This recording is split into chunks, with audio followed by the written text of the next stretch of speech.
we're going to finish our reading and answer number 2. So here we are. TJ, you sure? Stacy asked little Willie Wiggins at recess the next day. Little Willie nodded morosely and answered, heard it myself. Clarence, too, was standing right beside him at the store when he told Mr. Caleb, come talking about how Miss Logan failed him on purpose, and then said she wasn't a good teacher, and that she, the one that stopped everybody from coming up to the store, said she was even destroying school property, talking about them books, you know. Who's going to take him? My aunt cried. Hush, Cassie, said Stacy. How come you just telling me this now, little Willie? Little Willie shrugged. Guess I got fooled by old TJ, Clarence, and me. We told him we was going to tell it as soon as we left the store, but TJ asked us not to do it. Said he was going right back and tell him it was nothing but a joke, what he said. And he went back, too, and I thought nothing was going to come out of it. He hesitated, then confessed. Didn't say anything about it before, 'cause me and Clarence wasn't supposed to be up there ourselves. But then here come Mr. Granger yesterday and fires Miss Logan. I figured that's TJ's doing. He's probably figured it too. That's why he ain't in school today. Talking about he's sick, said Christopher John. If he ain't now, he gonna be, prophesied little man, his tiny fist balled for action, round here telling on Mama. Okay, so this is really important. They're basically saying that we have one of Stacy's schoolmates who's basically telling them that TJ went to the Wallace store complaining about Miss Logan and told Mr. Caleb the fact that Miss Mama was the one who destroyed the books and who is telling people not to go to their store. So that's a big deal. Okay. After school, when Claude turned up the forest trail leading to the Avery house, we went with him. As we emerged from the forest into the Avery yard, the house appeared deserted, but then we spied TJ lazily swinging straddle-legged atop an inner tube hanging from an old oak in the front yard. Stacy immediately charged toward him, and when TJ saw him coming, he tried to swing his long right leg over the tube to escape. He didn't make it. Stacy jumped up on the inner tube, giving them both a jerky ride before they landed hard on Mrs. Avery's azalea bush. Man, what's the matter with you? TJ cried as he rolled from under Stacy to glance back at the flattened bush. My mama gonna kill me when she see that bush. Stacy jumped up and jerked at TJ's collar. Was you the one? Did you do it? Stacy looked completely bewildered. Do what? What you talking about? Did you tell it? Did you tell them Wallaces about Mama? Me? TJ asked. Me? Why, man, you ought to know me better than that. He do know you, I said. How come you think we up here? Hey, now, wait a minute, objected TJ. I don't know what somebody been telling y'all, but I ain't told them Wallaces nothing. You was down there, Stacy accused. The day Mama caught you cheating, you went down to them Wallaces. Well, that don't mean nothing, said TJ, jerking away from Stacy's grip and hopping to his feet. My daddy says I can go down there if I wanna. Don't mean I told them all old folks nothing, though. Heard you told them all sorts of things, like Mama didn't know nothing, and she wasn't even teaching what she's supposed to. Didn't neither, denied TJ. Ain't never said that. All I said was that it was her that... His voice trailed off as he realized he had said too much, and he began to laugh uneasily. Hey, look.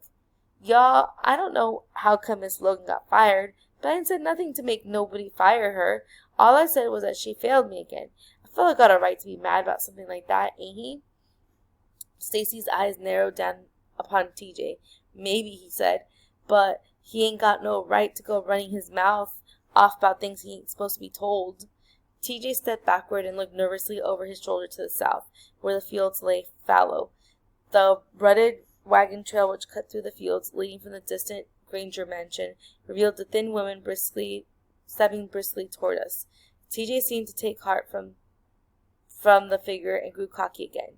Don't know who's been telling, but it ain't been me. A moment's silence passed, and then Stacy, his eyes cold and condemning, said quietly, It was you, all right, TJ. It was you. Then turning, he motioned us back toward the forest. Ain't you going to beat him up? Cried a disappointed little man. What he got coming to him is worse than the beating, replied Stacy. What could be worse than that? Asked Christopher John. You'll see, said Stacy, and so will TJ. So now we know that Stacy's planning to make him pay.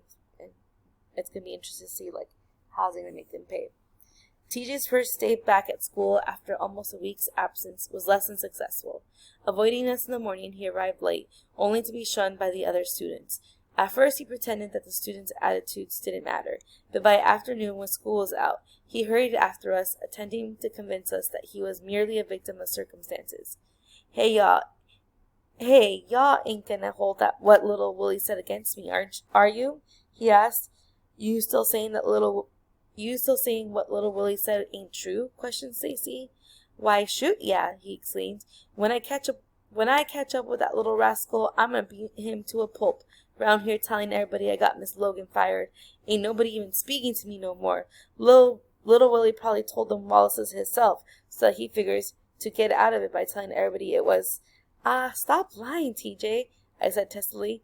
Don't nobody believe you. Well, I should have known you wouldn't, Cassie. You never liked me no way. Well, anyway, that's the truth, I agreed. But, said TJ, grinning again and turning toward little man and Christopher John, my little buddy Christopher John believes me, don't you, fellow? And you still my pal, ain't you, little man? An indignant little man looked up at TJ, but before he could speak, easygoing Christopher John said, you told on Mama, TJ. Now she all unhappy 'cause she can't teach no more, and it's all your fault, and we don't like you no more. Yeah, added little man in agreement. TJ stared down at Christopher John, not believing that he had said that. Then everybody laughed. Then he laughed uneasily. I don't know what's got into folks. Everybody's gone crazy. Look, Stacy said, stopping. First you run off with the mouth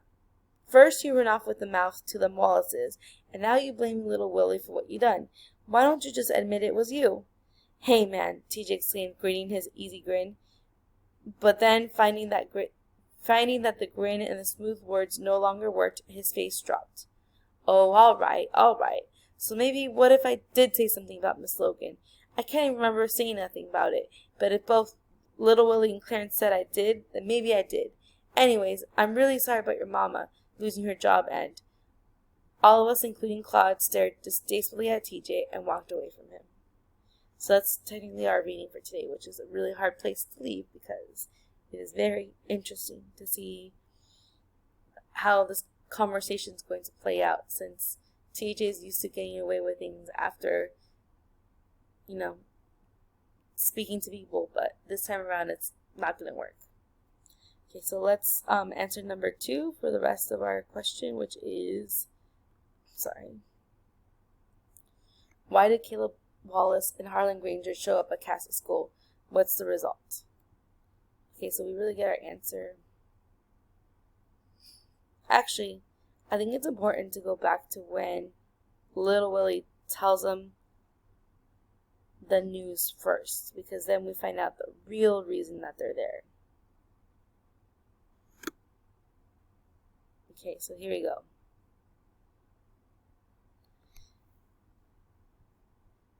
So he tells them, was standing right there when he told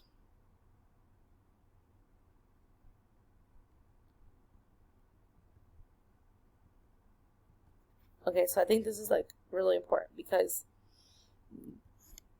we find out the real reason that the Wallaces took a special interest in visiting Miss Logan at her school.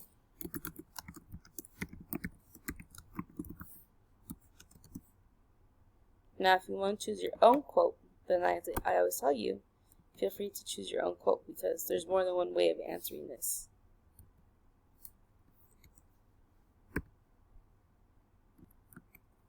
Okay, this is coming from page 18.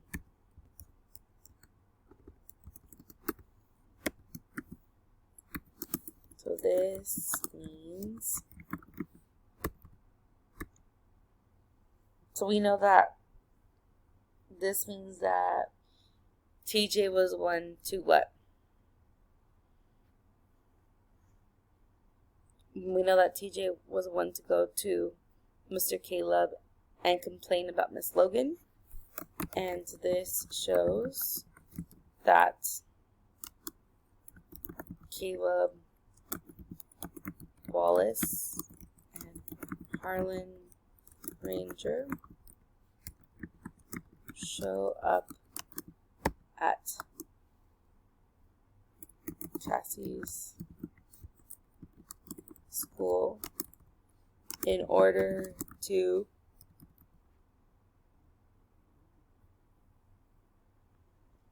and we could say something like, I mean, it's going back to what Miss Logan said, right? Or Mama. She says that she knows that they fired her to kind of make them pay for all of the trouble that they're causing, basically. Right? If you go back to her words, what she says is really important to Papa. She tells him they're just getting at us any way they can because of shopping in Vicksburg. What'll we do? We need that job. So I think that this shows that they're making her pay by losing her job because she's at the lead. She's one of the leaders in causing people to like shop at Vicksburg rather than his store. Okay, and with that we answered our task for today. So thank you for following along.